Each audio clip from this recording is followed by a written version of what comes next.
सुगवा सबुज रंग मायना माया रे लाल रंग सुगना के ठोर रे लाल नावा अरे लाल रंग सुगना के ठोर रे लाल नावा मरबो में सुगवा के तोड़बो डायना माया रे उन्हू कर मऊरी उड़े हो रे लाल नावा अरे उन्हू कर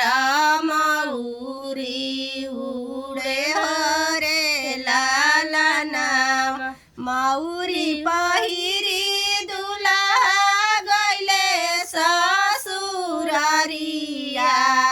रे सासु नीरे खेली दामाद रे लाल नावाया रे सासु नीरे खेली दामाद रे लाल नावा सब कोई देखेला बराबरी अतिया रे सासु नीरे खेली दामाद रे लाल नावा किया तू ए बुआ हो मोलिया के जनम लया रे किया मल होरिया तो हर बाप रे लाल नावा रे किया मल होरिया तोहरो बाप रे लाल नहीं मोरे सासु हो मलिया के जनम लया रे नहीं मल होरिया हमारो बाप रे लाल नावा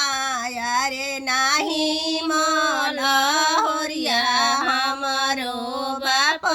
रे लाल तोहरो लइकिया सासु मलिया के जनम मला होरिया लगी है ससुरु हमार रे लाल नावा मला होरिया लगी है ससुरु हमार रे लाल आई संद मधु के हम नाही परिछब रे उलटी पलटी करस जा रे लाल नावा आई संद मधु से बेटी नाही बोया रे उलटी पलटी करस जा